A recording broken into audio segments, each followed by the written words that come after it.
Hello friends, good evening. So welcome to mains answer writing. And today we will be having the discussion from economics area. So earlier we were doing from the Indian Constitution, polity, and now we will have the commencement of economics based discussion in our present class. Generally, I'll give you some small instructions, then I will start the content on economics answer writing. Economics answer writing, first thing, do not have a preconceived mind that it should be subjected to an answer like economist. That is not required. Please understand that. Number two, in case of economics answer writing, if you feel your content is subjected to a decent way of answer writing, that is sufficient to score mark in the real exam. Nothing more than that is required. So that is point number two. Point number three, sir, I didn't finish off Ramesh Singh. I didn't finish off a book as such, or any book, whatever you read from the academy or from the market. That particular area will not have any amount of botheration. If you are following newspaper, particularly Monday's newspaper, where they speak on the economics to a large extent, if you are able to do that, then obviously speaking, you will have a grip on what is happening. And that is essential to as such move forward and give the answers in real examination. You write the content what they are demanding, and that is enough to score in the real exams of UPSC. So this instruction why I am giving to you well in advance is that many people assume that we are very weak in economics coming from science background, therefore we cannot do it that perfectly. No, it is only a misconception. If you write the answer and prove it, it is somewhat efficient in terms of presenting the content and fulfilling the demand of the question, then by default you will get a decent amount of score in this examination. Now, starting with the question as such, here the question what we are having is, the first question we are going to deal in current context is that the question is based on what are the major challenges of public distribution system in India, how it can be made effective and transparent. So the question is that it is asking what are the major challenges in case of PDS system in India and how it can be made highly effective. This is the question. So the question itself conveys the message that public distribution system in case of India is not that so effective. It is having some flaws, and that flaws needs to be addressed. If you are not able to address the flaw, this system will have a failure for sure, right? So this is again considered to be one of the vital topic in this particular reason. In this particular area, they are demanding us to give an input which should be highly subjected to greatest level of implementation. 1 minute, be online.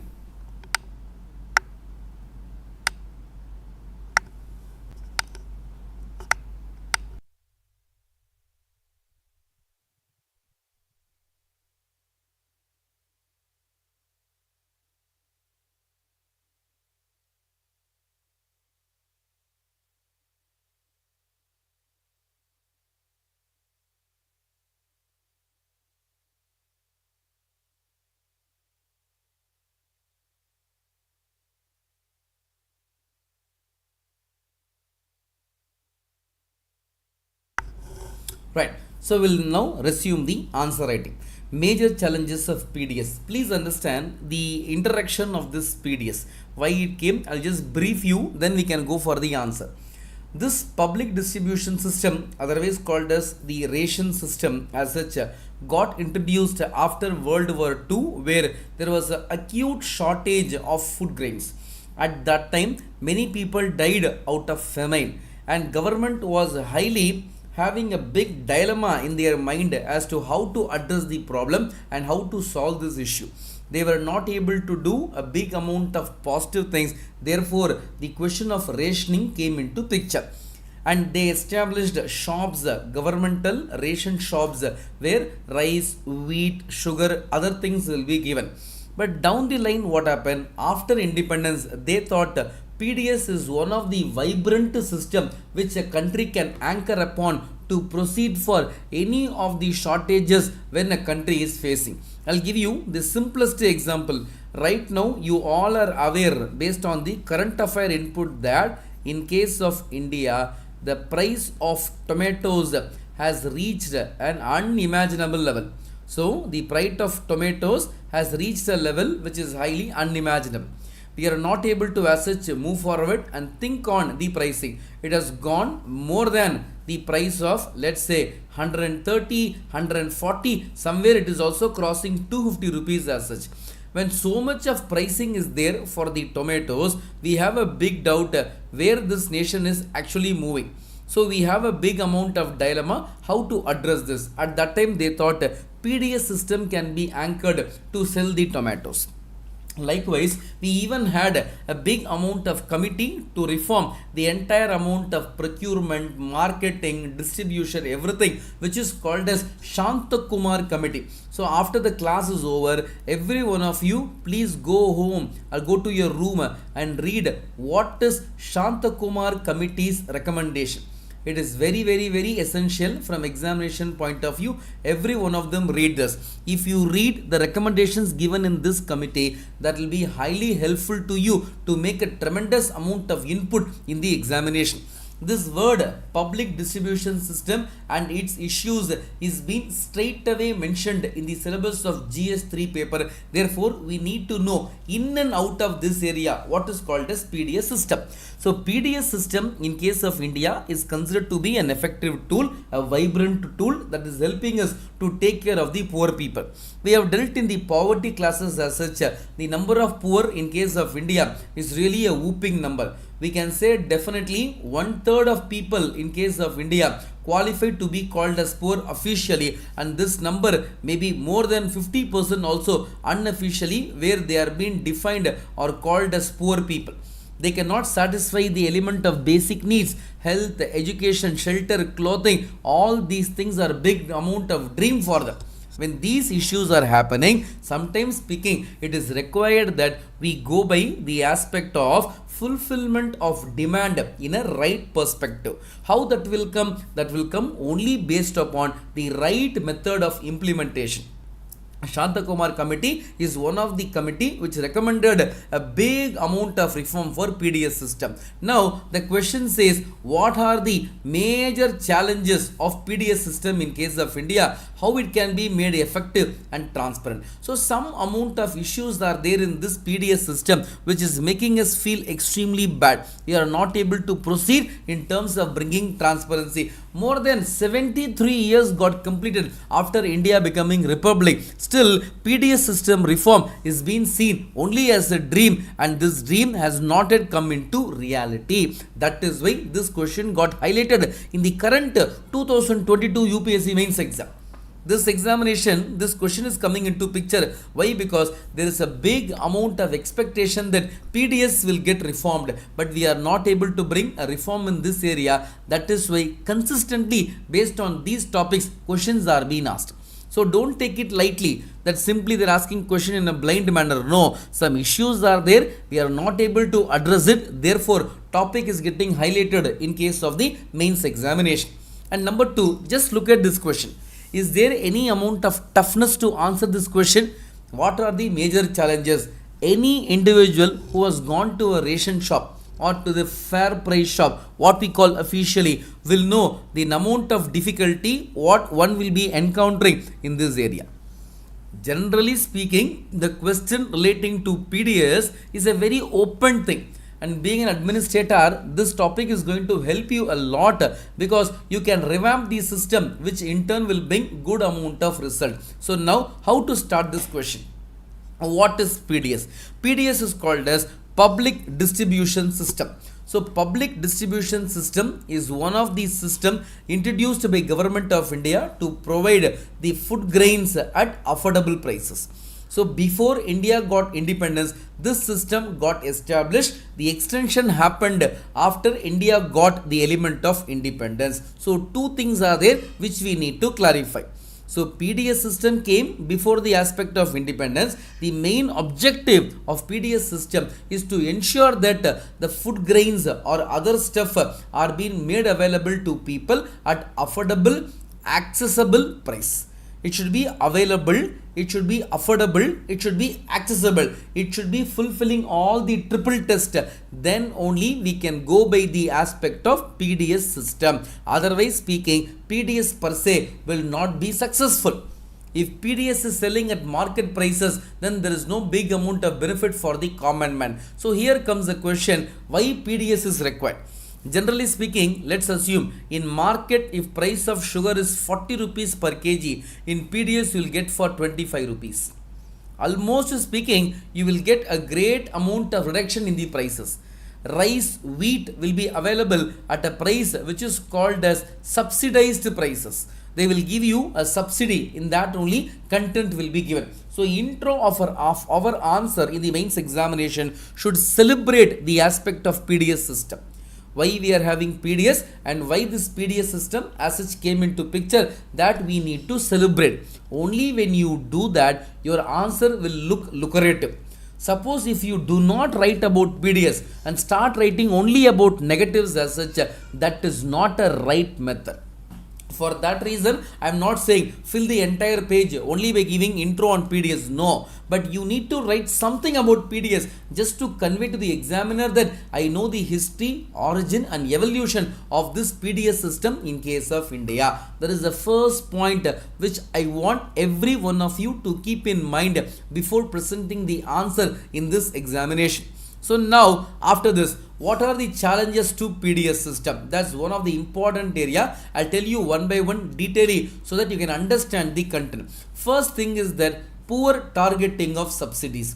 Here the big problem is that sometimes we are having wrong inclusion and we are also having wrong exclusion. This is the first major drawback of PDS system. What is wrong inclusion? Sometimes we include people who are not really subjected to this eligibility. Sometimes speaking, this happens. So when inclusion happens, wrong inclusion happens, they are not the real intended beneficiaries of this program. They will be coming from elite background. They may have a car, they may have a house, they may have 2 or 3 houses also. They will have all these things. But for them, the price of food grains will be sold at affordable prices. You see what a big amount of mistake in case of PDS system. That is why they say there are challenges to PDS system. Number 2, we are also having a possibility which is called as wrong exclusion. Sometimes what happened, those who are really the beneficiaries, those who are eligible to be one of the beneficiary of this scheme will get excluded.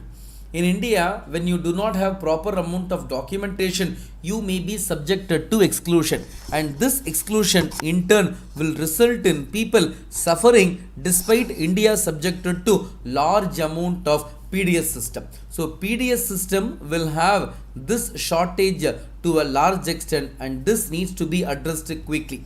If you are not able to handle this problem, then PDS system, though it is having big amount of benefit, will not result in giving 100% coverage to the real beneficiaries what the government has planned. So government will make a plan, government will have an intention to give a subsidy, and here sometimes targeting of subsidies will not happen rightly. Number 2, pilferages. So the word pilferages denotes some small amount of theft what is happening in the PDS system.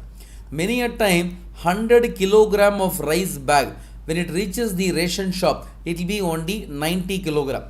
In between, somewhere 10 kilogram will be subjected to a small amount of theft.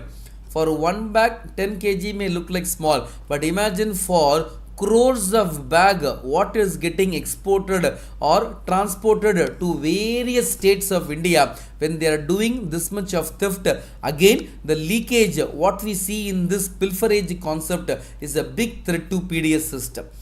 The real beneficiary will not get. When they receive 90 kg, if suppose a man is asking or eligible for 10 kg of rice in fair price shop, they will give him only 9 kg, or they also will have a theft and give only 8 kg. So government thinks a poor man will be getting 10 kg, but at last, due to the pilferages, small theft happening here and there, the number of kilogram is getting reduced every now and then, which is again a big problem for the poor man. So this issue needs to be addressed. It cannot be taken that lightly. Sometimes we have good remedies for this. What are the options available? When there is a good amount of pilferage, it is better government to give in terms of, let's assume, 5 kilogram or 10 kilogram of sealed cover. 5 or 10 kilogram of sealed cover comes into picture. 5 kg of rice, 10 kg of sugar, whatever it is. When you measure it, it will be exactly 5 or 10 kg. It should be tamper proof, and the consumer in the fair price shop should be eligible to weigh the content before taking the delivery. If you do like this, 100% in case of India, the pilferages can be controlled. And for that, what we can follow is, we can go by bringing reform in terms of packages. Number 3, why there is a big amount of flaw in our system is poor database. Today, we speak about something called as big data. And if you ask what is the asset, I will say big data is the asset.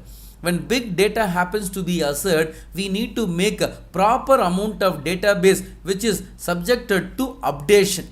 Have you seen in some government sites, they will never make updation. In many area, updation will not be there. The server will be having some error. They will have some old data. They will speak from 2005 data. They will not even know. Almost we have covered more than 18 years. Like that, database will not get updated. In case of this PDS system, we are having the problem of poor database. Government does not know exactly how many are poor in this country. Government does not know how the poverty as such got increased or decreased. They rely upon the states in case of giving the input. And many a time you should know that whenever a input on the poor is being given by the state, and what the center is having as a data, both of them will never get matched. Both of them getting matched will never happen. That is the reason we time and again convey the message that the aspect of state and center needs to have a perfect clarity on the database, failing to which any PDS reform you bring will not work out. You should have a base to work out, right? That base is called as database. Until you have that, you cannot make any amount of proper motivational content. So all governmental steps will get improved only based on this insight. Next word, no proper checks and balance. That's again one of the area which needs a great amount of insights. Normally, in case of government, we go by proper checks and balance. One man's work will be checked by other, but in case of PDS system, we find a big amount of lacunae. We are not able to address the issue, and mostly speaking, the content relating to the PDS system, which involves the distribution of food grains to others, does not have a proper checks and balance mechanism, which is the primary reason there is a great amount of leakages found in case of this particular PDS system. If this system is getting properly addressed, if you are able to handle this more scientifically, then definitely we will have a vibrant PDS in case of India. The next biggest problem in case of India is poor quality of food grains, whatever they are supplying. We have witnessed to a large extent in many times the food grains, whatever they supply, are subjected to an extreme poor quality. So sometimes they are giving the rice and wheat which are not subjected to palatable condition. You cannot even consume the food. To that extent, we have the issues relating to the aspect of the food grains supplied in the ration shop, otherwise called as FPS. FPS means fair price shops. So fair price shops are none other than the shops what we call as colloquial ration shops. Here the content or the quantity of food what they are giving and the quality of that is extremely poor. Until otherwise they improve this, people will not have the trust in PDS system. PDS is again considered to take care of the poor people, and poor people should feel happy that they are being given a proper amount of rice, wheat, grains, etc. But in reality, whatever they get are very poor. At last, the PDS system is also making the customers extremely unhappy. Sir, why they are called as customers? Even if you pay 1 rupee to buy something, you are called as a customer. And here we are paying some money, whether it is a subsidized rate or the rate what government is fixing for any other reason as such. The amount of money paid by the normal individual is making him eligible to be called as a customer. In this area, the customer is not having the happiness in PDS system. And PDS system has a big amount of storage issue. I remember once upon a time when the storage issue happened, the judiciary passed an order and said that whatever rice and wheat is being kept in open arena is getting completely damaged just because of the act of nature. Extreme amount of sunshine, extreme amount of rain, openly you store all these things. Ultimately speaking, these things are getting spoiled. We are not able to recoup them. In this intention, we have a big amount of policy that we need to recover these things. But what happened? Ultimately speaking, in this area, recovery was not possible. They were not able to do justice. And because of this thing only, ultimately speaking, the aspect of PDS system has failed.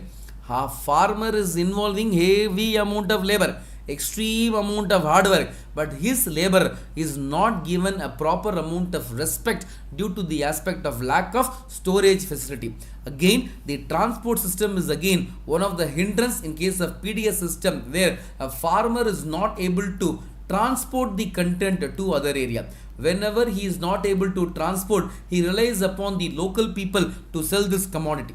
And this in turn creates a great amount of loss for the farmer, as government has not involved in bringing a proper transportation system. There is a complete amount of failure. So government needs to work on these areas also. At last, the number of items available in PDS system is very limited. They give only few areas as a commodity. If the number of items are increasing, for example, you go to a supermarket, you find umpteen amount of commodity. Every time you go, the stock increases. But in case of ration shop, the stock is very much limited. Why so much of limited content is a big question. And for this, there is no answer. That is the reason they say, as long as you address this issue, we cannot bring reform. Now, what are the suggestions for the improvement of PDS system?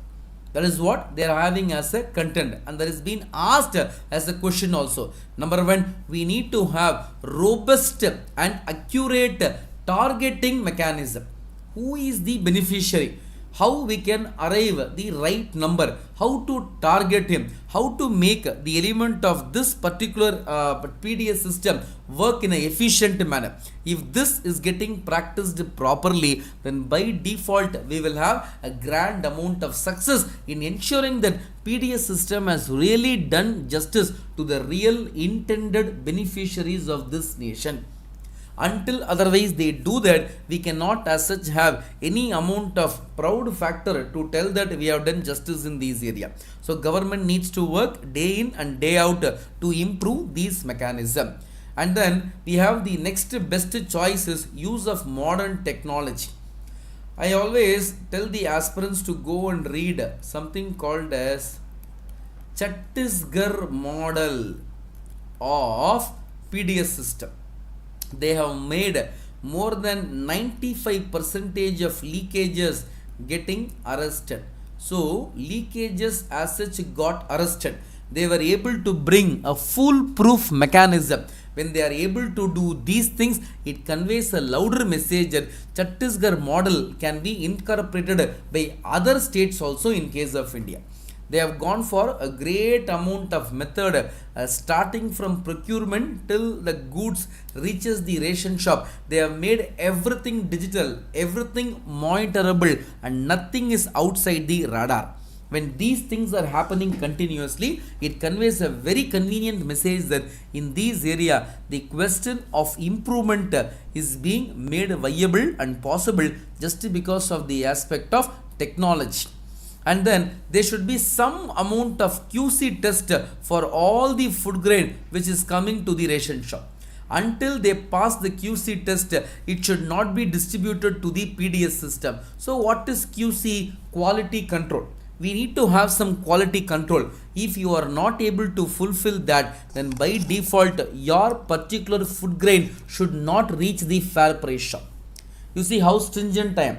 What I'm saying, if you are not able to fulfill the QC norms, better do not send the commodity to the fair price shop, because end consumer should not get affected because of the element of greediness what you have in minting profit at the cost of compromising the quality. So this needs to be as a checked thoroughly.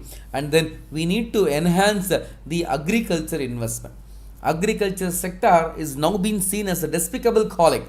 People do not have good amount of trust in agriculture sector because they feel agriculture will not give the yield what they are anticipating. Therefore, government of India should pump in more amount of money in case of agriculture. Right now we have the policy where agriculture income is being subjected to exemption from income tax.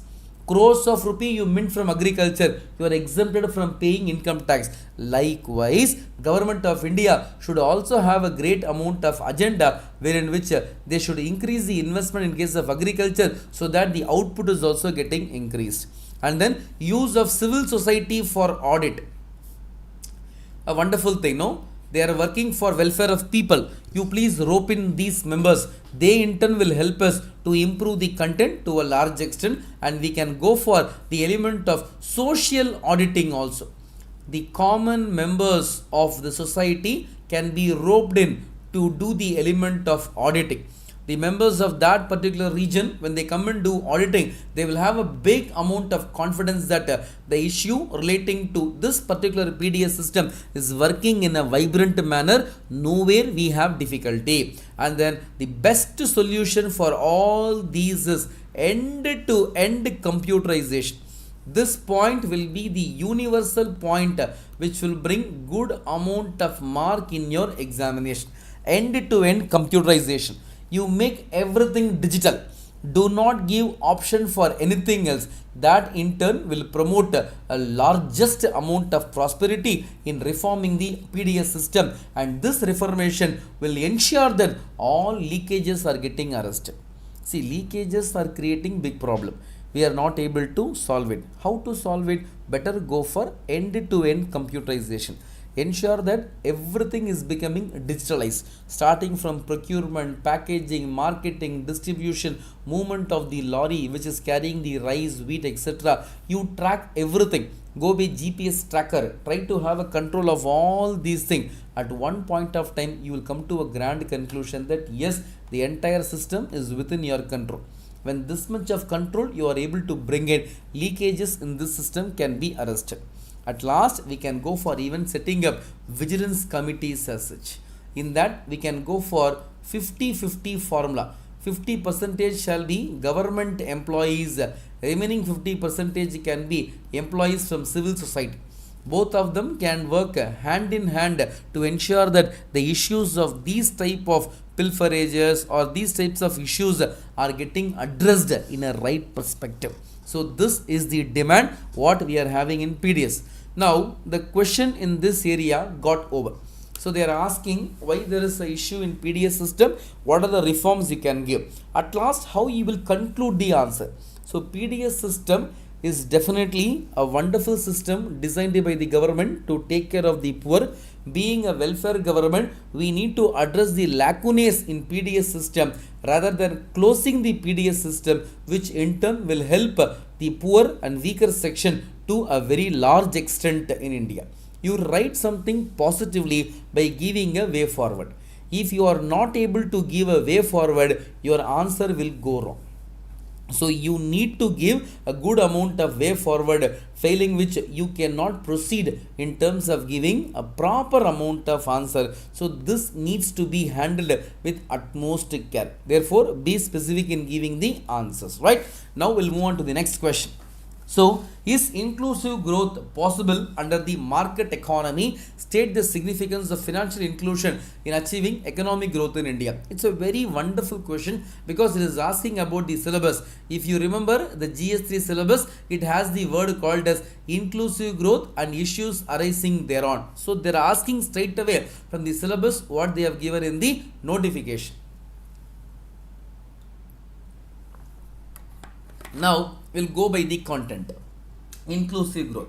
What is inclusive growth? Why we are talking on inclusive growth? Generally speaking, growth in case of India is not inclusive. I think every one of you are aware of that. What is inclusive growth? When suppose if they say Indian economy has grown by 10 percentage, I should have a feel that my income or my level of income has also increased by 10 percentage.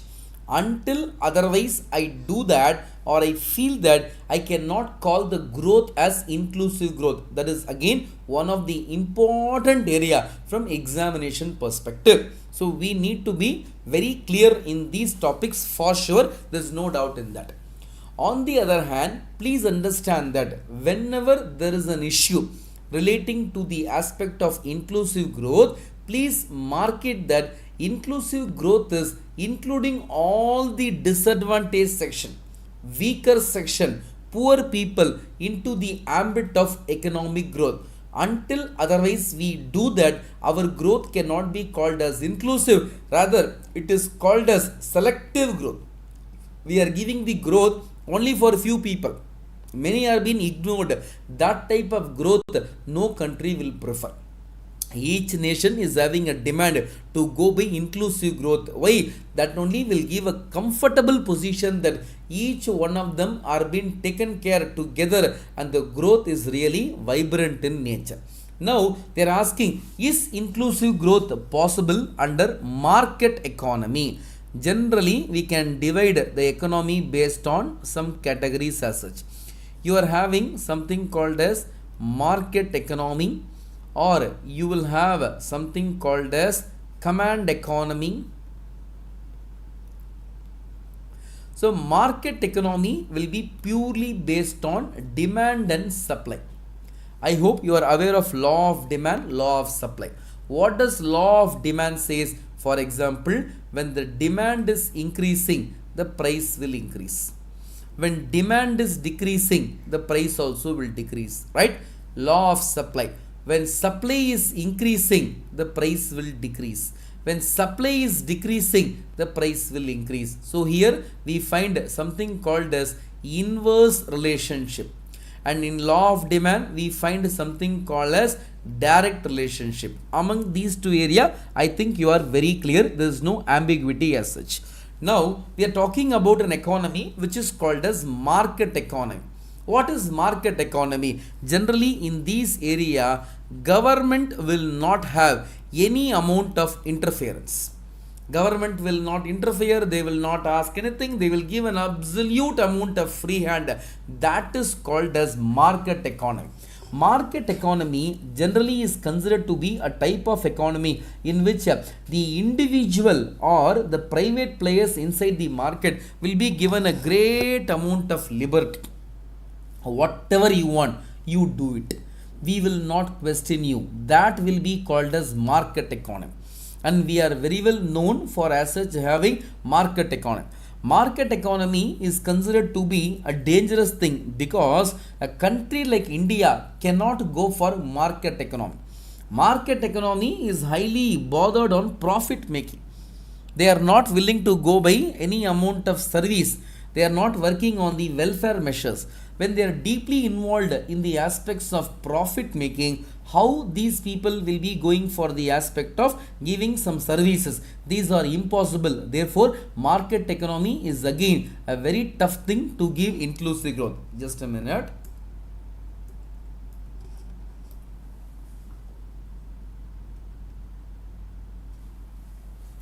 Right. Okay. So we are having a new batch as such. I just want to inform you, July 13 happens to be the starting date for this batch, and here we have the commencement of batch with prelims, mains, all those area. From the scratch till the end, we will try to cover each and every domain. Therefore, you are being advised to contact the academy and get the details relating to the batch. So 100% the syllabus will get covered and you can face the exam with comfort. Okay. Is inclusive growth possible under the market economy? That happens to be a question. I told you what is market economy. It is almost like speaking on survival of the fittest. So anybody who is eligible or who is able to survive will definitely have the element of presence.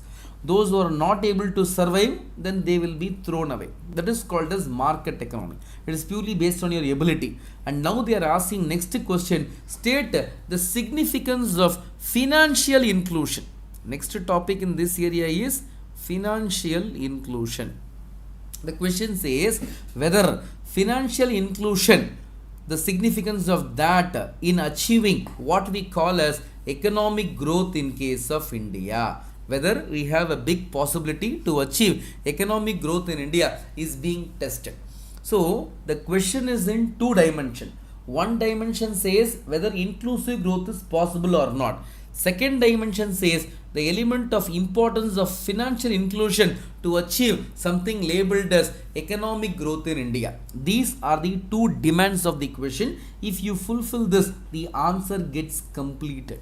So normally speaking, in these type of questions, please ensure that you are not falling prey to the words of second topic alone. Try to read the questions in different compartment what they are giving and try to give answers in all the domain so that your answer looks comprehensive. I told you again, giving answers in case of bulletin format is most appreciable way, as this will increase the score. If you do like this, your score will get definitely improved. For that reason only you are being advised to go for this type of answer writing. So I hope you are clear in this area. Now from this, let's move on to the answer of this question. First thing, what you write, what do you mean by inclusive growth? The economic growth which is targeting the disprivileged or underprivileged section, the poor section, into the aspects of growth. When all the members are being taken together in the growth of a nation, such a growth will be called as inclusive growth. You see, I have explained the content on inclusive growth. I didn't speak on definition. There are some definitions also, I'll tell you in the due course of time, but what I said to you was an initial answer. In this area, you have a choice. Suppose if you know this definition, I am not telling that you have to write it. Suppose if you know this definition, you can write. According to OECD, so this organization which is having the headquarters in case of Paris, Organization for Economic Cooperation and Development, they have defined the term called as inclusive growth. In that they say economic growth that is distributed fairly across society and creates opportunity for all. You see the term what they are using. The distribution of economic growth is happening across society. We don't discriminate people. Every one of them are being taken care. And then the opportunity is being made available for everyone. So once you provide the opportunity for all for having a holistic development, that will be labeled as inclusive growth. Again, it lessens, that means it reduces the fast growth rate of poverty. So poverty rate is also getting controlled and upsurges the participation of people in the development of the country. So increasing the people's participation, reducing the poverty, including all the members, creating opportunity for everyone. These and all are the ingredient to speak on something called as inclusive growth. In this area, I have given a caption earlier. If possible, you can write this definition. Otherwise, sir, I don't know what OECD has said, but I know what is inclusive growth. Then you are given a hearty welcome. Do write what you know. Do not have the compulsion that I don't know, so how I will manage this exam. No. When you don't know the answer, no problem. Write the answer which is known to you, which will in turn promote a good amount of score in the examination. So now we have made the content very clear and we are very much aware as to how to make the content also. In this area, the simplest logic is that we should know in a broad perspective the inclusive growth meaning. Now we will start with the aspect of body. That is the answer in this topic. Why market economy is being questioned here? Almost speaking, 1991, that time we had the commencement of globalization. From 1991, if you calculate currently in 2022, we can say almost 30 years got completed, 30. When 30 years is getting completed, in 31st year, they are asking whether market economy will give inclusive growth. Now, you know the logic. Why they have asked this question? 30 years of market economy, 30 years of globalization. Private people penetrated and they have done something very large.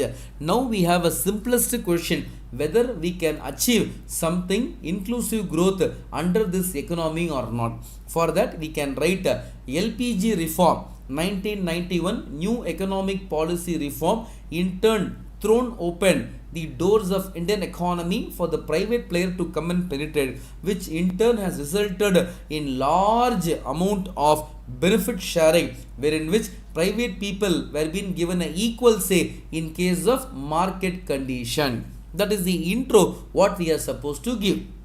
LPG reform only gave the space to market economy. Yes or no? Before that, we were following a pattern which was called as socialistic pattern of society. In fact, 1955 Avadi Congress session, which took place way back in 1955 in Chennai near this Avadi area, there they declared that socialistic pattern of government shall be the goal of government, shall be the goal of Congress. That was declared openly. All these messages convey one information, that the question relating to the aspect of market economy is also having a base, and that base is having some idea relating to the framing of question by UPSC. So LPG reform gave the space to market economy. Market economy as such got emerged to a large extent, and this emergence in turn has provided a good amount of result, because market economy has allowed the private player to penetrate. Earlier and all, this penetration was not possible, but today it has made possible. Therefore, there is a big amount of entry only after globalization. Now, how to achieve the inclusive growth? Next area, we spoke about why market economy happened. We spoke about what is inclusive growth. We also spoke about LPG and the element of the so-called market economy. I explained you what is market economy also initially in the intro slide. Now we will have how to achieve inclusive growth. For that, the first content will be what is financial inclusion as such. Many people are being subjected to informal methods in case of financial aspect. They are not subjected to any formal method, they are being subjected to informal method. So now we have to ensure that the people of this country are being brought under the formal ambit of financial inclusion. Until otherwise we do that, we do not have a possibility to prosper. So financial inclusion is something where the people are being brought under the net of formal financial institution. No more dependence on money lender, no more dependence on people who are subjected to informal way of loan.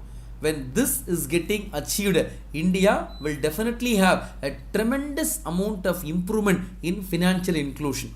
For that, I'll give you a simplest example, which is called as the example of Pradhana Mantri Jan Dhan Yojana. So Pradhana Mantri Jan Dhan Yojana, it is called as no frills account. So you will not have any amount of minimum balance. You can open the account. If you maintain some minimum balance, after 6 months of time, even they will give you some amount of overdraft to withdraw the money and go for expenditure. This is what the element of financial inclusion. So why we have gone for Pradhana Mantri Jan Dhan Yojana? A very simple question to everyone. We went for financial inclusion by this scheme so that we thought when many people come into formal banking system, we can empower them. But ultimately what happened, what we dreamt has now become a disaster. Because many people after opening the account, 80% of the account under Pradhana Mantri Jan Dhan Yojana is remaining as a dormant account. Only they came for opening formalities. After opening the account, they were not interested to continue the transaction. That is why today we have this topic in discussion, why we are not able to achieve financial inclusion. Government policy is strong, but we are not able to do it. The simplest reason is that financial inclusion to be effective needs to have a vibrant basing. Otherwise speaking, this is not as such possible. Next one, financial inclusion is overall development. Yes or no? Once you include a man into formal banking system, you give him all opportunity for empowerment. His income will increase, his standard of living will increase, his expenditure also will get increased. He will focus on the health care. He will also promote for the contribution to the GDP of India. These possibilities are there once you go by the aspect of financial inclusion. If you are not able to do this, then obviously financial inclusion's failure may result in lack of development in many perspectives. Until otherwise we do it perfectly, growth cannot happen. Next one, why is it tough to achieve inclusive growth in the market economy? So sometimes we have the difficulty. Sometimes we have the difficulty in achieving inclusive growth in market economy. Why this is happening? What is the problem? First issue is that market economy is always profit oriented. Yes or no? For example, you take Reliance Industry.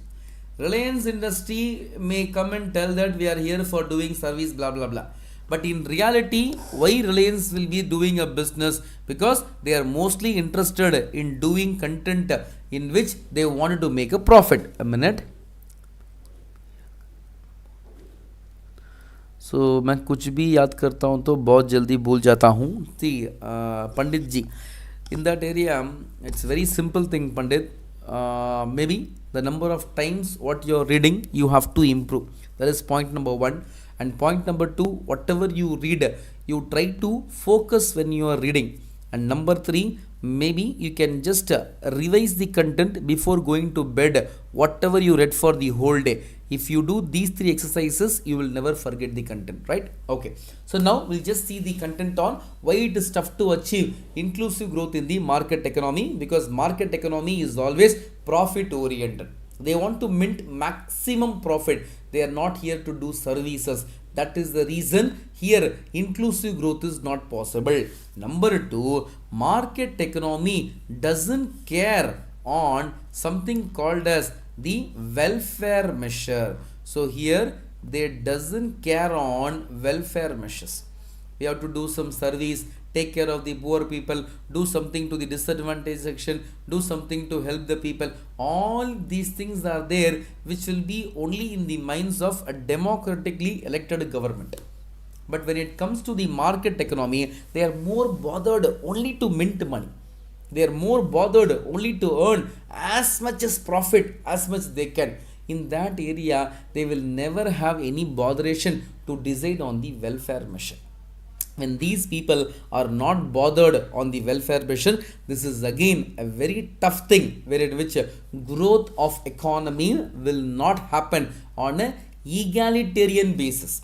GDP will increase, growth rate will increase, everything will increase, but not on the principles of equality. Rather, it will happen based on the principle of unequal distribution. Market economy may also result in joblessness. Yes or no? This point is highly possible in case of India. We may have joblessness. Number of people losing job will get increased. They will always go by the formula which is called as hire and fire. Whenever they feel they will retain you, whenever they feel it is not worth to retain you, they will remove you. This is what will happen under the market economy. Generally, why people prefer government job is that easily they will not remove you. Am I right? I have seen many instances where even in the CAT, Central Administrative Tribunal for the central government employees, even for very tough amount of mistakes done by them, government used to give great amount of relaxation. Government will not as such throw them outside. That comfort government will give. But in case of private, they will fire you instantly. We have seen Disney World, Amazon, Facebook, Meta, or even this Elon Musk. You know how he fired people? Just he had a Zoom call. He said, come on, you are out, you are out, you are out. The people were being fired instantly. That shows that The element of market economy is purely based on the principle of survival of the fittest. And they will not even tell the reason why they are removing you. They will remove you when they feel that they don't feel comfortable to have you. That much of risk we are having in case of the market economy. And for financial inclusion, how we can go? We can go for PM Mudra scheme. So in that we have three, Shishu, Tarun, and Kishore. We have three things as such. So Shishu, Kishore, Tarun, all those things are the stages in which fund will be given. Starting from 50,000 rupees, they will go up to 10 lakh rupees. This type of funding the bank will be giving under the PM Mudra Yojana. So Mudra scheme is being made to ensure that the people are being made to avail the benefits of financial lending not from the money lender but from the formal banking institution. Additionally, here integration of people into formal economic system is also one of the important dream which needs to be fulfilled to bring something called as financial inclusion. As much as financial inclusion we are planning, we need to make the people come under the umbrella term which is called as formal economic system. And in that we can go for Atal pension system for old age people, so that they will be having some amount of inclusive service from the government, and better we can go for UPI based services. Because today wherever we go we find only UPI content, right? So UPI based services can be improved so that people are being subjected to formal way of living. So these things are the prerequisite which the government, if they are doing, will promote the aspect of financial inclusion. How to conclude the answer? The market economy, you see how the answer is there. The market economy, despite being economically efficient, is not the ideal system for implementation of inclusive growth, which is based on equity and socio-economic welfare. This is the content. Because market economy is profit oriented, and you are saying please include everyone in case of growth of economy. How is this possible? When I want profit, what I will do? I will choose only those members who are here to give me profit. I will not worry about the poor of India. I will not worry about the weaker section of India, because those people in turn are going to do nothing for my welfare. From a capitalist point of view, I will be always based on money. If money is coming to me in a right perspective, I am happy. Otherwise speaking, I will not have the element of accepting these things. That is the reason primarily we are subjected to avoiding the market economy to promote something called as inclusive growth model, right? Okay, now we'll just move on to next question. PPP. Why is PPP required in the infrastructural projects? Examine the role of PPP in redevelopment of railway stations in India.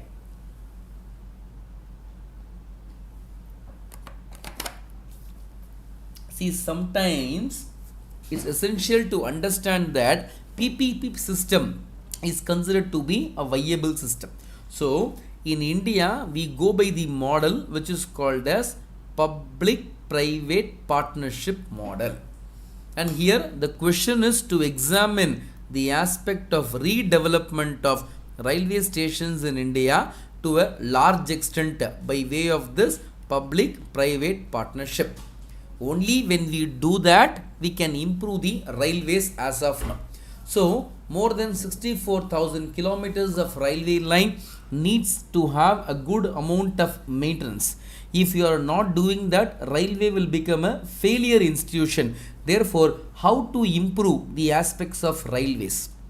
How to proceed for promoting the PPP model? I'll tell you what is this PPP, then we can go for the answer writing. In case of India, we have the model called as public-private partnership model. In that, what will happen? Government and the private entities will join hands together to improve a particular sector. It can be railway, it can be roadway, it can be anything as such. Any development in which you rope the hands of private along with the government, that will be called as PPP model, public-private partnership model. Why this model is required? Only when this model comes into picture, we are able to have a good amount of viability to do our work. Why? Because every time, please understand, government cannot come and satisfy the needs of public round the clock. Government is also having a limitation. Yes or no? See, every family will have a limitation. Imagine we are having a limitation that for a wedding we cannot spend more than 50 lakh rupees. And we are seeing Ambani family and they are spending 500 crore for a wedding. Like that, we can't spend the money because we know what is our income. Based on that only expenditure can happen. Likewise, government also knows what is their income, what is their limited amount of income. In that only expenditure needs to be planned. Sir, then why can't they increase their income? If they increase their income, they need to increase the tax. When they increase the tax, they will lose the vote bank system. Everything is interconnected. That is the reason government goes for PPP. Sometimes not only finance, the technology, the know-how, the expertise, the idea, the long-term benefit, all these things comes into the mind whenever government is planning something called as public-private partnership. Only by fulfilling these things we can go and proceed for the element of implementation of PPP. And in case of India, the question is being anchored based upon railway station. In case of railways, how to proceed for this PPP model? First thing is that what is PPP? So public-private partnership model is a type of model in which the government and the private will join hands together in resolving a common program. That's it.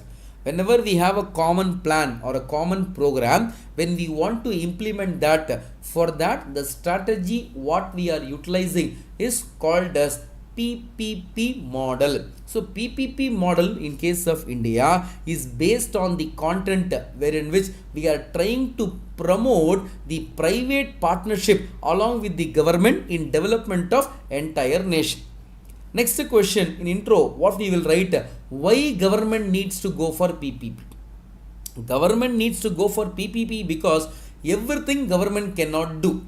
Government is having a limitation, and because of this limitation in turn we are unable to move forward and have the continuation of government alone doing all services. When government is having some amount of lacunae, it needs to be addressed. For that only PPP comes into picture. So now two things are there. See, intro, you see how the examiner is getting attracted. We will give what is PPP, we will tell why we are going for PPP. When we address both these issues, then we can tell very comfortably that our particular area of PPP is being explained in a very detailed manner. There shall be no amount of content where examiner will feel the question of difficulty. Therefore, in this area, please understand that in the introduction part and conclusion part, try to be as much as impressive as possible. Only then we have a viability to clear this examination. If you write a bland answer, that examiner will not feel attractive and he in turn will not give the reward what you are expecting. So give the intro in such a broad perspective that he feels that come on, I should never reduce the mark for this candidate and give the best mark as such possible. That much of quality I expect in the answers what you are giving here, right? Okay. Next one, PPP in infrastructure. Why we need for this PPP in infrastructure? Maybe it can be railways or anything as such. Why we need? First issue is that public-private partnership in turn will help the public sector in supplementing the content. It can be anything. I told you it can come under two areas. One is financial, other is non-financial. So financial or non-financial way of the infrastructural development will be getting a support the moment we get the help from private sector. Number two, I told you always, finance is a big constraint for the government. Government is not something where they will always have money. We always think, no, come on, government, if they think they can do anything and everything, no. Government also has restriction. Government also has a problem in terms of finance mobilization. When they are not able to do that properly, the role of private will help them to a largest extent. Operational efficiency will increase. Many of the central public sector enterprises are loss making because of lack of operational efficiency. They are getting web copped under the governmental rules and regulation. They have many person to command. Political interference is there too much. That is the reason end of the day efficiency reduces. Efficiency never gets increased in PSU. The moment you rope in private sector, they will try to make everything perfect. Very simple. Go to a government office, right? Any government office, maybe a district collector office or whatever it is. You go to a private office. In private office, starting from the security, the biometric, temporary identity card, what is the purpose of your visit, the logbook entry, everything will be made perfect. You will not have anything as imperfect things. When such a great facility is available, why can't the government do it? That is the reason PPP interaction may result in bringing efficiency of the government, which itself is an ideal point in promoting the growth of Indian economy. And then this particular PPP will give long-term benefit also. So we can go for sharing of revenue. We can tell that for next 40 years, you can take care of the revenue from this project when you fund this project. So we can make the element of the private sector to feel comfortable and cozy to start the project along with the government. Now PPP in railways, how they are as such planning to do. The government is reworking the terms of public-private partnership model for assorted railway projects, not only for railway station, for many things, to make more attractive for private investor and bridge a viability gap perceived by sections of investor. Many people think that investing in railway will not give the yield. And many people have a question that the question of investment in case of railways are not that so attractive. Therefore, there should be a viability gap which is there between the investor versus the railways. This needs to be handled first. Until we do that, we cannot make good amount of progress in case of PPP model in railway. Therefore, be very comfortable. As long as railway is doing a good amount of incentive to improve these area, PPP won't work out. Number two, the present model what we are having is based on multiple things, right? There is one more question, Indu Kumari. Sir, in conclusion, we can give a positive way forward, but what things can we write in the interaction to make it more attractive? Yes, very good. Interaction, generally speaking, the best formulae what the aspirants are following, what we advise them is that you write about that in a precise format, not more than 2 or 3 lines. When they ask about public-private partnership, or when they ask about what is the importance of monetary policy in India, you give an answer like monetary policy is one of the policy designed and controlled by the central bank, in case of India, Reserve Bank of India, which enables the control of money supply in a given economy. Just write that. Then go for writing the answer for the question what they are demanding. So the conclusion part, what I am saying is, give a positive way forward is good, but at the same time please be prepared to give a suggestion also. But we need to be careful in the words what we are giving. We cannot give suggestion in a harsh manner. Government must do these things, otherwise it is a waste government. No, you tell in a subtle and humble manner. When you tell that, no, they should feel that, come on, he is giving some recommendation, we must as such follow. In that perspective, try to give the recommendations in case of mains answer writing. Okay. Now, we are having a great amount of hybrid model which we have planned as such in case of railway. And this has become successful in the highway sector, where government will make 40% of the project cost to developer under the build, operate and transfer mechanism. So when you receive 40%, you will be getting the remaining 60% from the private, and you will build the project.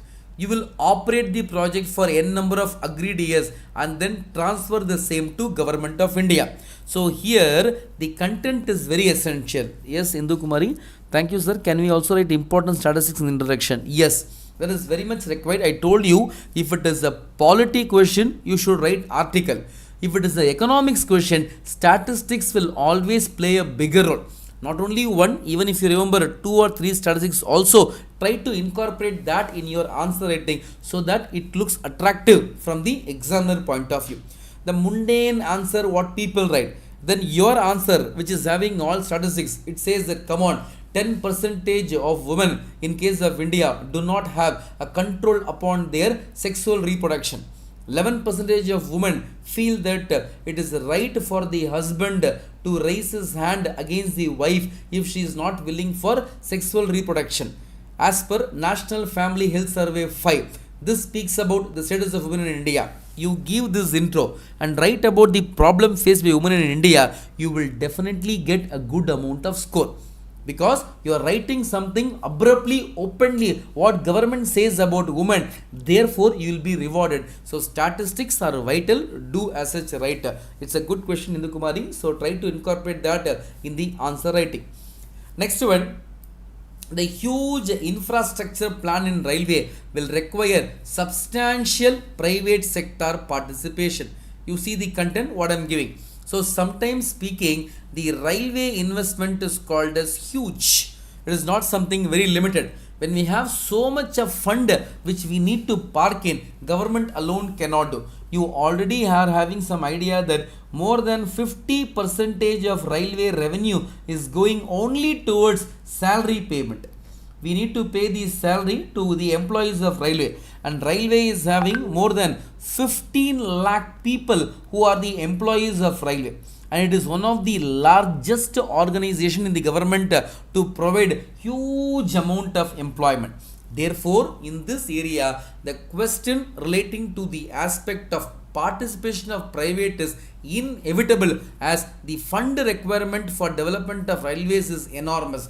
Therefore, budgetary support which the government is giving is insufficient despite big increase in outlay in recent years. Government is giving the fund, government gives so much of money, still why we are not able to make a happy progress is all the amount looks insufficient. And that too with the present level of inflation, whatever funding happens, we are not able to make a happy amount of progress. Under the model what we are planning as such, the railway will take the project risk in terms of traffic and delay, and will provide an upfront payment of 40% of the project cost to developer. The amount of fund 40% they will give.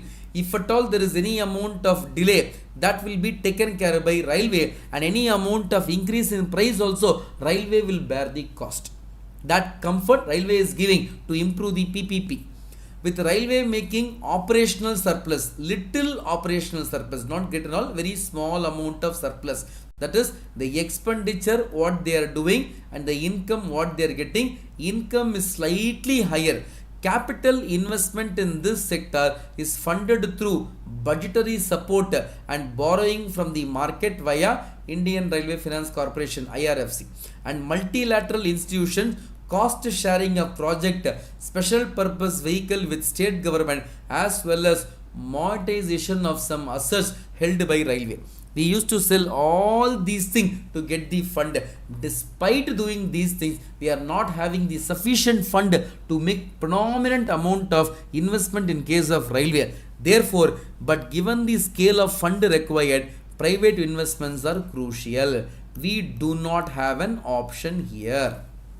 Right? I hope you understand the content. So railway, we are getting the fund from budget.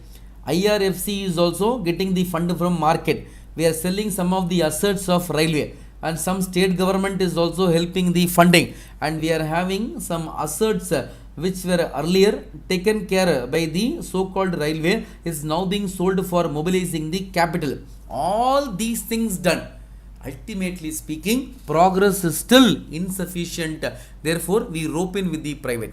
Finance Minister in Union Budget 2019-20, they pegged investment into railway of 50 trillion between 2018 and 2030 and has proposed use of PPP to unleash faster development and completion of track, rolling stock and delivery of passenger freight services. These and all have been guaranteed as such with the advent of the so-called Government of India's proposal.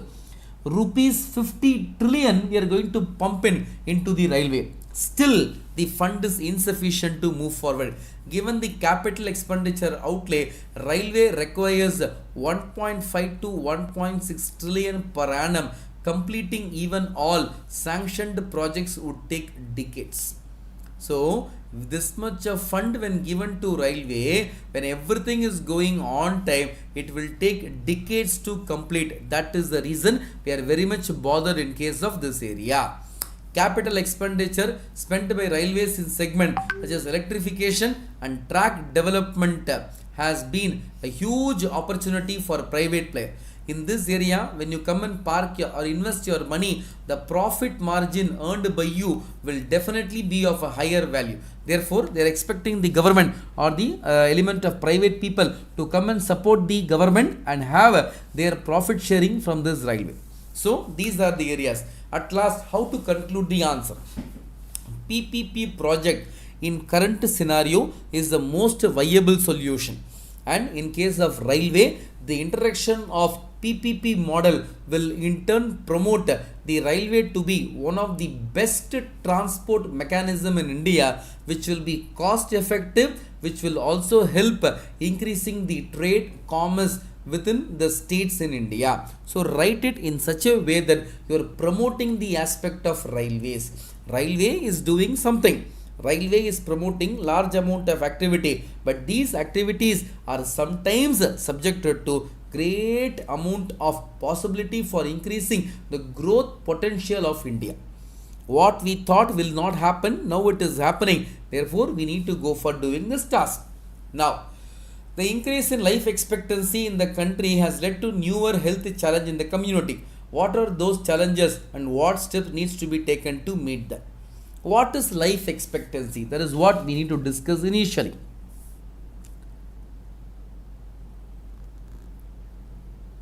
Life expectancy, the number of years a man is expected to live or a woman is expected to live. Let us be gender neutral. When the question of life expectancy comes into picture, India had a very poor life expectancy.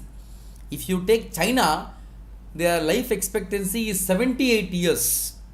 In case of America, 77 years. In case of India, right now it is 70 years. 70 point some decimal number. So at least 70 years life expectancy in case of India is getting assured. There is no doubt in that. 70 years you will be having the element of life in India. On average, I am saying. Some will have premature death, some will go beyond 70 also. All those things are exception, but on an average it is 70. Now what happened? Advancement in science and technology. Advancement in medicine. Now we are having telemedicines also to a large extent. When these facilities got increased, the people life also got increased. Earlier and all, for cancer there was no treatment, but today we are able to treat cancer. Earlier for AIDS there was no remedy available, but now at least we are able to prolong the life of a person who got infected with HIV/AIDS. Now the question is that the number of people who were dying earlier in the age of 40s and 50, now they are able to extend their life more than 70. More than 70, their life is getting extended. Therefore, in this area, we need to be ultra cautious to tell that what will be the consequence of life expectancy.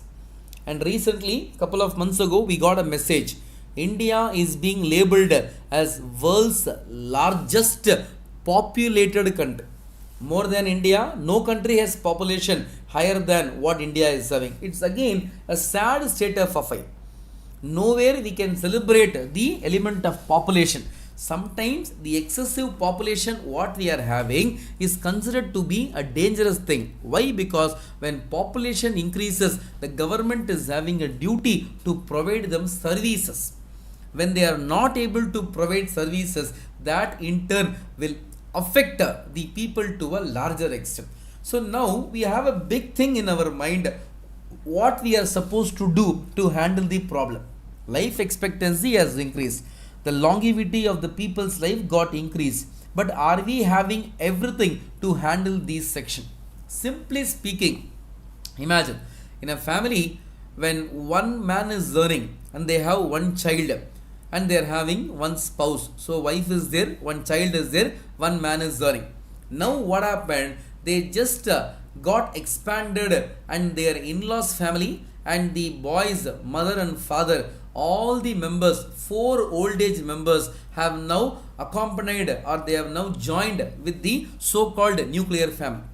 When these members come and join, the income is same only, right? Income will not increase. Earlier, one man was earning, one wife, one child, but now 2 adult male member from the father's side, 2 adult male member from the mother's side. So the girl's parents, the boy's parent, all put together 4 plus 3 is 7. But the income is only 1. When one is earning, once you need to take care of 7 members, it is not a easy task. So what will happen here? It will result in great amount of negativity. At last, if they are not able to feed these members properly, the end result will be death of members. The members will die. See, members, they will not die just like that. You are not able to take care of them. Therefore, the resultant factor will be death, and death in turn will be the last remedy for these members. Therefore, government needs to take care of this life expectancy, which is again pushing a major amount of problem from the arena of common man's perspective. That is one part of the question. Second part is, what are those challenges and what steps needs to be taken to meet them? Government is having some challenges and government is having an opinion that these we need to take care properly. If it is not happening, that will again have a big amount of adverse impact. First thing, what do you mean by life expectancy? See, life expectancy is the average amount of years a man or a woman is expected to live in this country.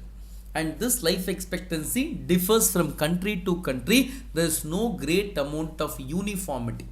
We cannot tell that we have one size fits all approach. It keeps on changing, and because of this changing nature, we are also having an issue that the life expectancy will get increased or decreased based on the importance a country gives for the health profile. In this area, please understand, in 1970s, the life expectancy was just 50 years. A man was subjected to 50 years of life, not more than that. And today it is 70. In case of China, it is 78. In case of America, it is 77. In case of India, we have a number which is called as around 70. It is 70.723 as some decimal number. Average life. So here the life expectancy got increased. A man who was expected to die at the age of 50 is now leading his life till 70. You all know, in case of India, after 55 to 60, many will get retired, many will go for voluntary retirement from service, or they will go for the aspect of retirement. When these issues are happening, we have a big apprehension that in this area, the problem is how the old age people will be taken care by the government. In case of India, that needs to be given an urgent mentioning. For that, we have no amount of standard policy resulting in big amount of adverse things. And now I'll just give you a small insights. So we are having the aspect of batch commencement in this area. July 13 happens to be the date of batch commencement. So those who are interested, kindly contact the academy. The number has been available here. They will assist you in terms of the admission process. Now, India benefits from demographic dividend. That is the first point I'll give you in terms of body, because I explained what do you mean by life expectancy. I gave you data also how life expectancy was there in case of India way back in the year 1950 and in the year 1970s and 2023. Life expectancy has increased. Now, the demographic dividend, India is getting benefited. There is no doubt in this. The number of people who are subjected to the working age population are high when compared to non-working age population. That is the older population. So we are having an opinion that by keeping these members in mind, we can mint good amount of revenue for the government. But at the same time, there is an increase of aging population in case of India, which is a serious amount of issue, causing great amount of concern for the policy makers in case of India. So policy makers are having an opinion that the government of India's opinion relating to aging needs a urgent care. Until we do that, government cannot proceed in a proper way. Therefore, we need to make proper amount of analysis to address this issue. Next one, there is a rising concern of non-communicable disease. For example, diabetes. You all know diabetes, India is called as the world capital for diabetes. And they say out of every 10, 4 members are having diabetes in case of India. This is a very big concern, right? So we need to address this. And as a matter of fact, World Economic Forum is giving a report which says that India's output loss from non-communicable disease, hypertension, heart attack, all those things, is roughly speaking $4.3 trillion between 2012 and 2030. In a matter of next 18 years, the government of India will be having a loss of 4.3 trillion, which is really speaking unimaginable amount. This much of loss we are facing only because of NCD, and the elders who are subjected to NCD are really large in number. When so many people are being subjected to non-communicable disease, it creates a big amount of question into the minds of policy maker. How shall we address the problem and what we can do to address this? This question is getting a big amount of interpretation from the lawmakers, for which there is no big answer coming. Old age people in case of India are always subjected to loneliness. Yes or no? Two things are there. In case of India, when there is an old age person, they used to maintain them as an unpaid maid. Or when they are working in abroad, they will take them to abroad, because in abroad the labor laws are very strict. So there these people can be utilized as unpaid labor who can stay with their children and take care of their grandchildren. And then 33% of risk from disaster is highly possible for old age section. Any disaster, old age people are prone to huge amount of risk, which is sometimes highly unimaginable. You cannot even think also that much of difficulty old age people are having. Then this is one of the big problem in case of India. There is no geriatric care. Even the Indian Council for Medical Research have failed miserably. They have not included the subject of geriatric care, the old age care, which is again creating a big problem to take care of the old age population. And then most importantly, the cost of living has increased, resulting in big problem to maintain old aged people. Yes, inflation. Impact of inflation has become very severe, and certain diseases are there like diabetes, which is called as rich man disease. It will involve some expenditure. Right now in case of India, 3,000 to 10,000 happens to be per month expenditure for diabetes. And imagine a man who gets an income of 15,000 per month. Will he be able to spend 10,000 only for one of his parent, the father, in terms of diabetes? If that is the case, how will he take care of his children? So we have a big concern in this area that needs a good amount of proper interpretation. Government of India should take care of this, failing to which we cannot reform this section.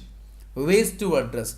Ayushman Bharat scheme, we tried to bring something called as universal health care. Every one of them will be covered. Every one of them will be given a due amount of respect in case of healthcare. No one will feel that they are being neglected. No one will have an opinion that they are being sidelined. This confidence we can give by way of this Ayushman Bharat. And then most importantly, we can rope in private sector in case of the healthcare so that we can find tremendous amount of improvement. How the services are being given in the private, what they can do in case of the public sector, all these things in turn will improve the element of the so-called services of the government in providing the healthcare facility. WHO has identified 2020 to 2030 as a decade of healthy aging. Therefore, for this aged population, government should take initiative to address it, and health first policy needs an urgent mentioning in all government policies. Without taking the health as a criteria, they should never ever plan anything in terms of the improvement of economy. Health should be given the first and foremost priority. If they do that, obviously speaking, in case of India, tremendous amount of improvement is possible. So how can we conclude? We can tell how important is the aspect of health. So health is really the wealth of the nation. Today's investment in the health will give a better human capital in the days to come. Therefore, Government of India needs profound, in-depth and war-footing spending in the healthcare to improve the overall status of Indians. So you write the answer with a positive note. Right? So with this we will stop for the day. We will see the remaining things tomorrow at evening 9 o'clock. Thank you.